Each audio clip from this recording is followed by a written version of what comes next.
We live in an ever-changing world that continuously eradicates the old to make way for the new.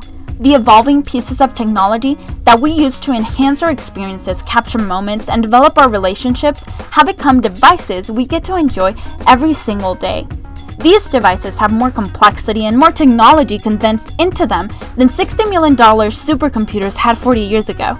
The supercomputers of yesteryear today are in everybody's hands. A young person with a cell phone in Africa has better communication technology than the US president had 25 years ago. These technological systems extend the boundaries of our thinking and of our reach. One of the main scientific laws that improves the interface interaction between these systems and the user is referred to as Fitts' law. In the year of 1954, American psychologist Paul Fitts proposed a metric to quantify the information capacity of human motor behavior. This model is defined as a linear relationship between the difficulty of a task and movement time.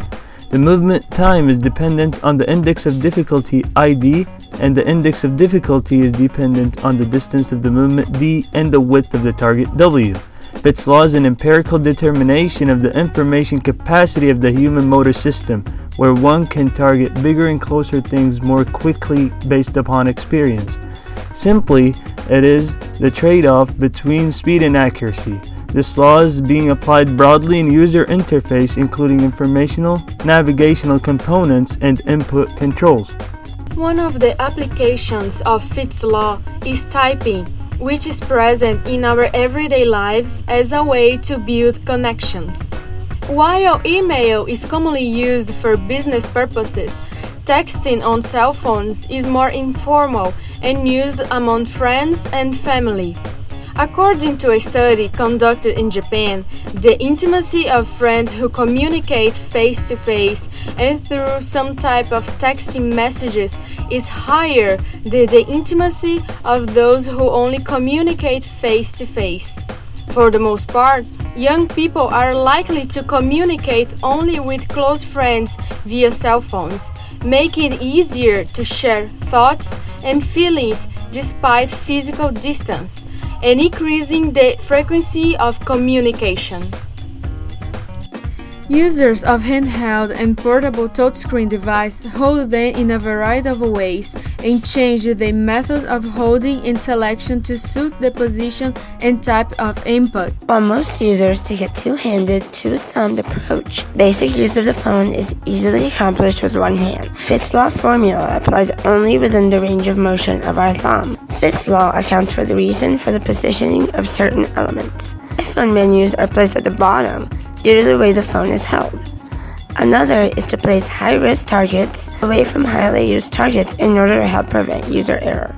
Then, there is holding the device with two hands and tapping with both thumbs with a horizontal orientation. When well-designed, small QWERTY keyboards can make text entry fast by giving the users good physical targets and feedback.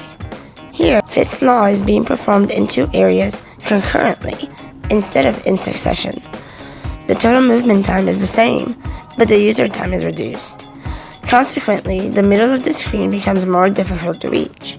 This requires additional stretching, which increases movement time. Also, there is holding the device with one hand and dragging with the finger of another hand like Dr. White. Swipe allows you to trace paths across the keyboard to spell words, rather than having to type each letter individually. As you trace the path, the software guesses what letters you wish to use, and from that, guesses the words you are trying to spell. These user interface devices are only a few applications where Fitts' law is making an impact on our present lifestyles. Its applications for the future continue to broaden with the development of technology. Fitts' law is now being applied to gesture interfaces such as architectural display glasses, merging the model with the spatial compatibility relationship for the design of home appliances. A second is for the automotive display glasses, where divided attention is encountered to perform various tasks quickly while driving.